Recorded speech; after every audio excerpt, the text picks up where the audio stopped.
Olá, seja bem-vindo a mais um audiobook do canal Zap Livros. Estamos no audiobook do Corpo Fala. Estamos no capítulo 3 e 4. Capítulo 3: Perceber em vez de olhar. Uma pausa para o leitor. Não só o latim é língua morta, a linguagem do corpo também, se apenas estudada em livro. Convite para fechar essas páginas e olhar se as bolsas estão nos colos das mulheres. Errar pouco importa. O importante é você se habituar a perceber em vez de apenas olhar. Uma pausa para o leitor.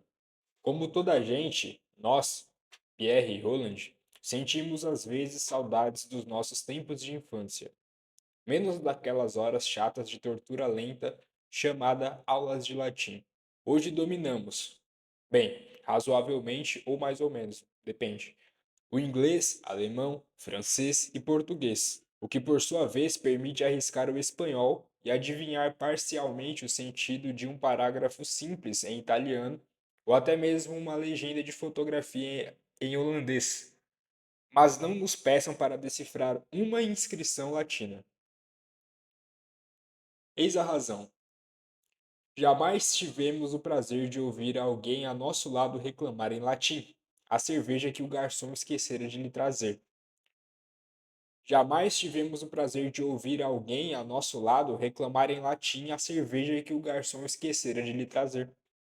Porque se assim fosse, também observaríamos o garçom trazendo a cerveja, e assim daria para deduzir o significado daquela mensagem verbal.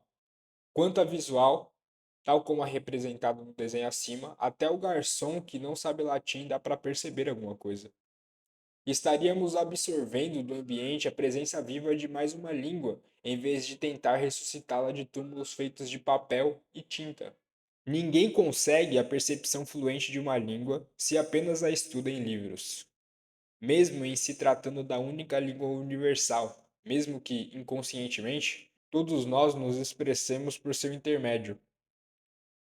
Certo, conhecemos alguma coisa, sabemos distinguir entre o rosto zangado e o alegre, a bofetada e a carícia.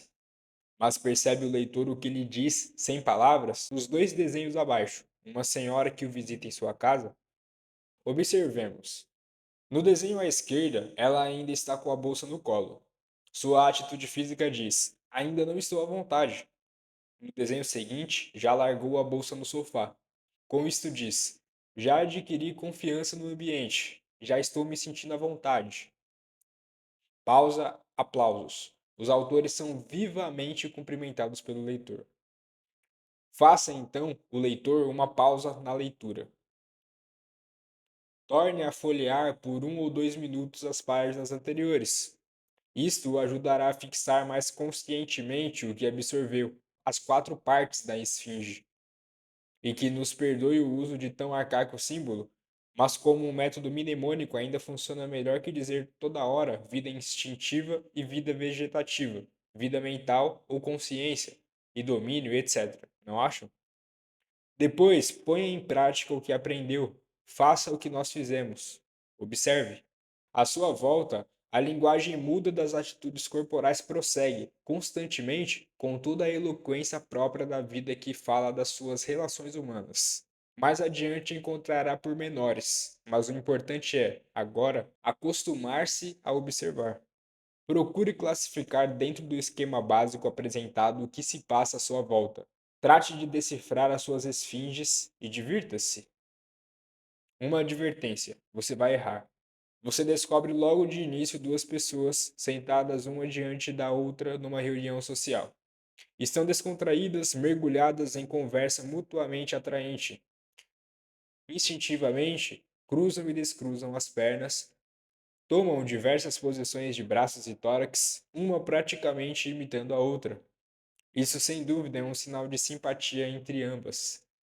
E tem mais: quem primeiro modificar a posição, logo a seguir imitada pela outra, é o líder momentâneo da conversa. Então você, surpreso e entusiasmado pela facilidade inicial com que passa a perceber estes fenômenos, vai errar. Aconteceu com o Roland, num coquetel muito concorrido de inauguração de um salão de belas artes. Ei-lo plantado firme diante de um quadro. dele por coincidência, quando uma bonita jovem a seu lado deixou cair o catálogo. Ele chegou a esboçar um início quase imperceptível do ato de abaixar-se, mas reprimiu-o logo e, imediatamente, descobriu um pintor amigo do outro lado da sala. Com a expressão de ter encontrado o filho pródigo, disparou naquela direção, fingindo não perceber o pequeno incidente. Homem desinteressado naquela jovem a ponto de ser grosseiro, egocêntrico, mal educado. Bem, na verdade, houve o seguinte: ele chegou a murmurar entre dentes para a jovem, que era a senhora dele, a palavra calças, antes de agir daquela maneira, porque estava estreando um par daquelas calças modernas apertadas. Ambos já haviam percebido uns estalos em certas costuras estratégicas e simplesmente era por demais arriscado abaixar-se. Errar é natural. É errando que se aprende. Você está em terra estranha, seu vocabulário é restrito, seus e nossos conhecimentos da estrutura daquela linguagem são ainda poucos. A regra é: use o que você sabe e não se preocupe com a perfeição impossível. Você só não pode se arvorar em professor daquela língua ainda estranha, mas pratique alegremente que o resultado é certo. Você já sabe, pelo menos, que não convém tentar, digamos, vender um seguro para aquela senhora enquanto ela não largar a bolsa do colo. Capítulo 4. Análise de um sorriso. A cabeça. A imensa importância da região ocular. Avançamos muito na nossa capacidade de análise. Já somamos e subtraímos pormenores simples para distinguir entre três sorrisos desagradáveis. 5-0 é o score do sorriso que não encontrou oposição no seu próprio rosto. Análise de um sorriso. Então, de volta às nossas páginas, esperamos sinceramente que tenha aproveitado bem a pausa treinando a sua acuidade de observador. Não se preocupe se pouco entendeu do que percebeu. O importante foi perceber conscientemente o que antes seus olhos apenas enviavam ao seu arquivo mental, sem cópia para o departamento de pesquisa que você tem no seu interior, Águia. Você percebeu atitudes do corpo inteiro e certamente não deixou de observar as expressões dos rostos. Retomemos então o nosso alegre estudo.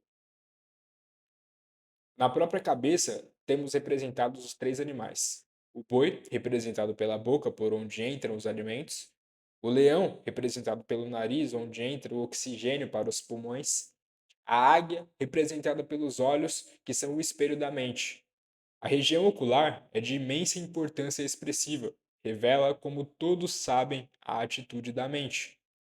Quem não é capaz de fazer uma lista mais ou menos nesses termos? Sobrancelhas abaixadas significa concentração, reflexão, seriedade. Sobrancelhas levantadas, surpresa, espanto, alegria. Os olhos brilhantes, entusiasmo, alegria. Olhos baços, desânimo, tristeza. Ou então algo parecido com isto quanto aos lábios. Arqueados para cima, prazer, alegria, satisfação. Arqueados para baixo, desprazer, tristeza, insatisfação. Em bico, dúvida, contrariedade, raiva. Mas basta de enumerações enfadonhas, que lhe se estranha, banal, imprecisa. A bipolaridade prazer-desprazer parece lógica, tendo-se em conta a oposição geométrica dos traçados sorrisos muxoxo. Já outros casos parecem pouco claros. Tudo isso é muito vago, não é? Pois bem, é exatamente o que queremos transmitir ao leitor. Só com listas de palavras quase nada esclarecemos. A abundância de expressões possíveis a qualquer rosto faz-nos sorrir das pobres combinações convencionais de meros 20 e poucos caracteres tipográficos. Vamos sorrir? Sorrir como? Certamente não deste desenho. O que ali está acontecendo é maldade. No entanto, todos nele estão sorrindo. Todos têm os cantos da boca em curva ascendente. Analisemos. Qual é a característica principal de um sorriso? A sua nota dominante. Cantos da boca para cima? Muito bem. Então vamos marcar esse pormenor um sinal positivo. Mas vamos marcar também outras características. Usaremos o mesmo sinal, que é o mais, quando estiverem em harmonia com a dominante. e marcaremos as discordantes com um sinal negativo, menos. A.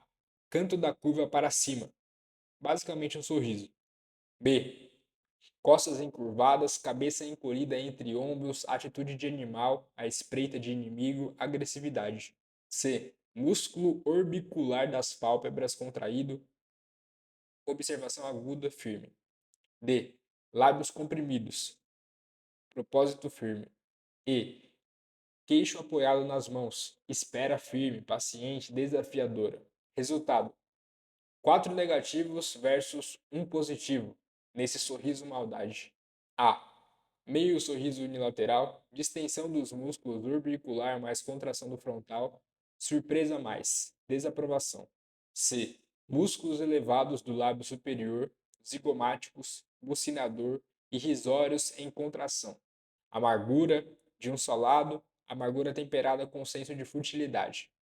Resultado: 2,5, 0,5 positivo. Nesse sorriso, resignação. A. Canto curvo do sorriso básico. B. Tórax salientado, orgulho, superioridade. C. Maxilar inferior salientado, significa desaprovação por ser combinado com. D. Músculo compressor do nariz contraído, desgosto. As capacidades gustativas e olfativas são fisiologicamente interligadas. E. Orbicular contraído combinando com. F. Frontal contraído para cima, censura. G. Tronco inclinado para trás, desaprovação. Resultado: 6 negativos versus um positivo nesse sorriso desprezo. Puxa, não encontramos uma única harmonia para o dominante sorriso básico. Há um total geral de 12,5 sinais negativos, discordando de apenas 2,5 sinais positivos do tema dominante, sorriso. A essa altura, seria muito útil ao leitor tornar a ler esta análise. Reconhecemos que é muita matemática em seguida. Faça outra pausa, feche o livro e dê uma volta lá fora se não estiver chovendo. Mas, ao recomeçar a leitura, o nosso pedido continua em pé. E agora um sorriso bom. Repetimos abaixo o sorriso maldade anterior, mas vá adiante mais um pouco. Tomemos o mesmo rosto e o mesmo sorriso básico, com a cabeça melhor posicionada, o olhar claro, os lábios abertos e a mão não mais no queixo, e sim oferecendo uma boa gorjeta. E estamos com 5 positivos versus 0 negativos. Quer compreender isso ainda mais claramente? Então tome um pedaço de papel de seda, papel vegetal ou qualquer outro bem transparente. Com lápis, decalque apenas a cabeça do desenho acima. A seguir, volte para a página 51 e ponha seu desenho por cima do sorriso maldade. Acerte a posição pelo nariz e canto da boca e você notará melhor o que foi dito acima. Aproveite para declarar também o desenho sorriso maldade ilustrado acima e use a mesma técnica de estudo comparativo por superposição, colocando esse novo decalque sobre o desenho do sorriso bom, ao alto dessa página.